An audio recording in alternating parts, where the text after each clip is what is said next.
Hey then everyone, welcome to my Deadly Premonition 2 review. I'm Juan Romero from SwitchWatch. Let's jump into the story and talk about that a little bit. Deadly Premonition 2 is both a sequel and a prequel.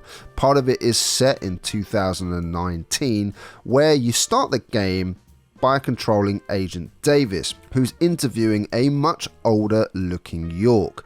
Takes a while to get going as you scan the room, click on objects as Agent Davis, asking a bunch of questions about a case back in 2005, which links to a case currently being investigated. Through Agent Francis York Morgan, you tell the story of the case back in 2005, which Agent Davis wants to know more about. And this is where you are again reacquainted with Francis York Morgan. We know and love from the first game, and of course Zach. The story unfolds as you begin to interview a bunch of Le Carre townspeople in the deep south of Louisiana. And this time, as per the first game, is where this really truly shines. Sure, the characters' dialogue can be a bit rough and wooden at times, but boy oh boy, I couldn't get enough of listening to every conversation, trying to understand and piece together what on earth was going on in this town and who was responsible for these grisly murders and why.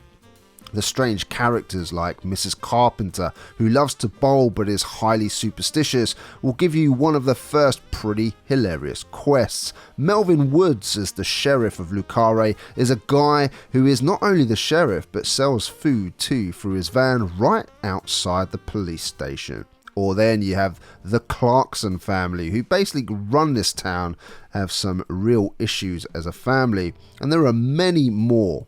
Each character brings something to this place and will leave an impression.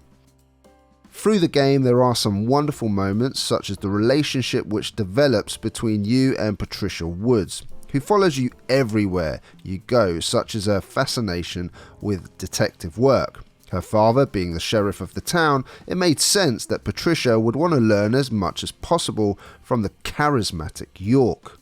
I really enjoyed having a companion you could just chat to and have conversations about.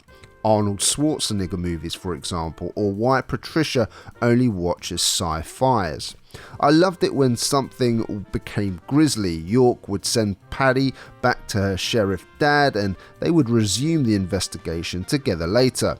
York checking everything with Zach never gets old, and the player, although you control York, you often feel like you're Zach yourself being asked these questions, and you can sometimes answer when York is figuring out where to take the investigation next. The game does a great job of giving you extra pieces of information to bring the story together, and at the end of each long act you get to piece it all together on your detective wall with pins, string and pictures linking all of the pieces together. However, I do wish there was more actual figuring things out yourself rather than the game kind of doing it for you. I enjoyed the story part of the game. This for me is where it really shines, and much of the charm of the first game is retained through this aspect. And that has a lot to do with having the same voice actor for York and Zack, of course. Looks like this sheriff is quite the happy-go-lucky type. A clear indication of just how peaceful this town is. Melvin, about the Liz Clarkson case. I knew you were here for that case. As you progress the narrative, that will keep you entertained and glued to the game until the credits roll.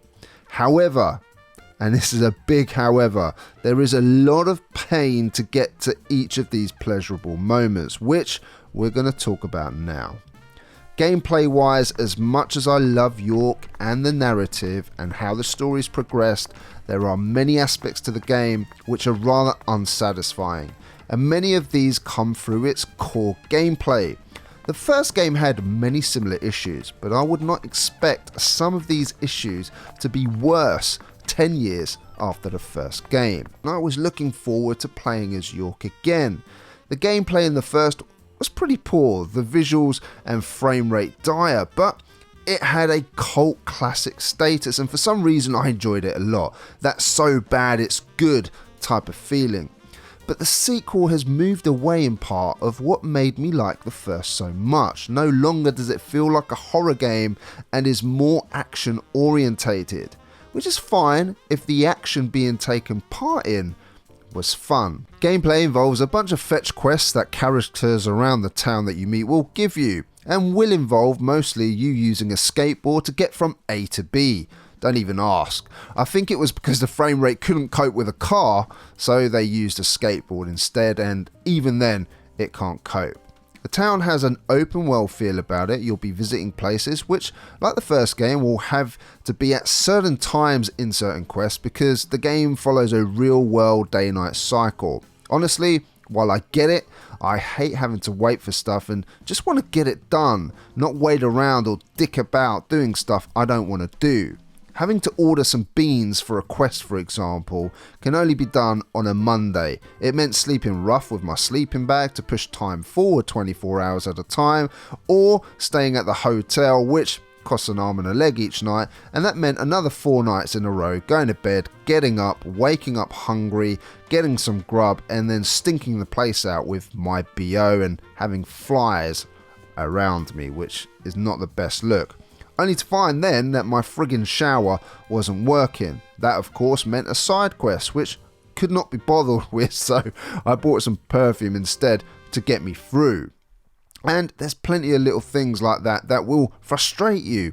I mean, why shower when you have a murder to bloody solve? Which begs the question, why on earth would I be sleeping all this time? Well, it's simple. Rather than shooting hundreds of dogs or squirrels or alligators to get a stamp in my book to pass the time, I'd rather sleep to push the story forward. My point is that the action parts of the game are just not that fun. Some quests I did enjoy more so than others, especially in the first act. I disliked a lot of the ones in the second, which were a bunch of fetch quests, and if I have to hear the words "Our Lord still hungers" again, I'm going to take my darling skateboard and whack someone pretty sharpish. Part of the quests meant having to find a tin of spinach, which at first you believe may not take that long as, you know, it's sold in a vending machine, only to find there's only one vending machine in the whole town that sells it, which meant having to search every single machine, which bored me to tears. The game even makes fun of itself for having these quests in it, which is, you know, partly why I like the game so much in terms of its humour and not taking itself so seriously.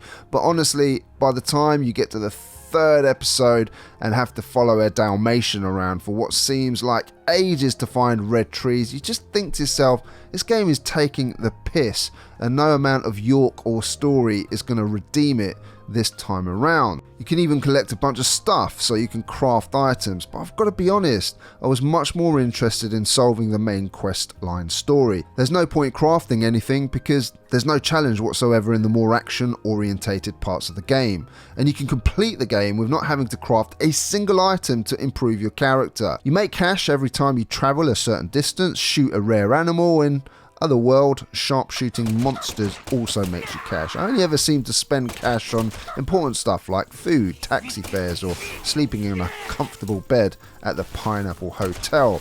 But there was other stuff you could of course spend your cash on if you really wanted to. As you progress the investigation through a number of these fetch quests and interviewing people to find out more about where you'll be heading next, you'll end up having to find a singularity, a portal to go through to the other world. These sections, much like the first game, are pretty short, will have you finding a bulk of information through paranormal means, which you need to move the case forward, as well as taking on a boss once you've killed a load of monsters. The bosses are much of a muchness, do not offer much of a challenge either. The less having to shoot stuff, the better, because let's face it, the shooting aspects of the game has never been its strong point. But give credit where credit is due, the shooting mechanics are a little bit improved over the first game. You can still lock onto enemies in the other world or shoot enemies with your individual bullets. I do love how the hand sort of becomes a gun all in one in this other world.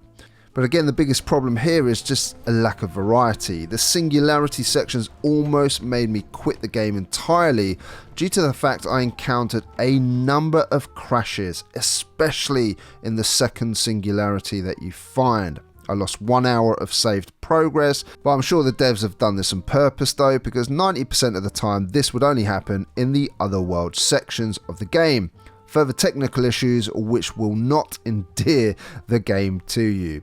Parts of the gameplay I really did enjoy were basically interviewing folk, plotting where to go next on the detective board, which really isn't too much in terms of actual gameplay because the game does not require much from the player. Even in parts of the game where you investigate a scene, all you have to do is click on everything to move on. I do wish there was a little bit more of having to figure out stuff yourself. There's even a mode to help you figure things out if you are stuck in one of the investigative sections. This mode helps you by highlighting what to click on as a clue. However, you never really need to use it to get through the game at all.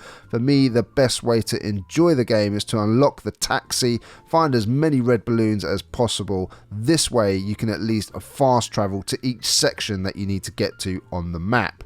The less amount of using the skateboard to get from one area to another, the better. And while some of the mini games are okay, like bowling or skimming stones, the skateboard sections are absolutely dreadful because of the game's performance. It's hard to love a game, especially playing the open world part of the game, because the frame rate is just so poor, which makes doing anything a laborious experience. Couple that with the fact that you have to enter and leave establishments. Each time you enter or leave, there's a long loading screen, so that when you have done this a good few times, it will leave you losing your patience. And while in an establishment, the funny thing is, the frame rate is pretty stable. Luckily, you can use that taxi service to get you to parts of the map that you want to get to fast, but each time you use this service, that loading screen again pops up. Now look, you probably, if you've been watching this channel for a while, you know me by now. I don't mind a bad looking game and I'll play anything no matter how bad it looks. But be warned, this game looks a bit better than the first, and that's not saying much, and the animations are still pretty dreadful. The open world, very rough looking, animations are really poor as I said, and don't even get me started on the lip sync.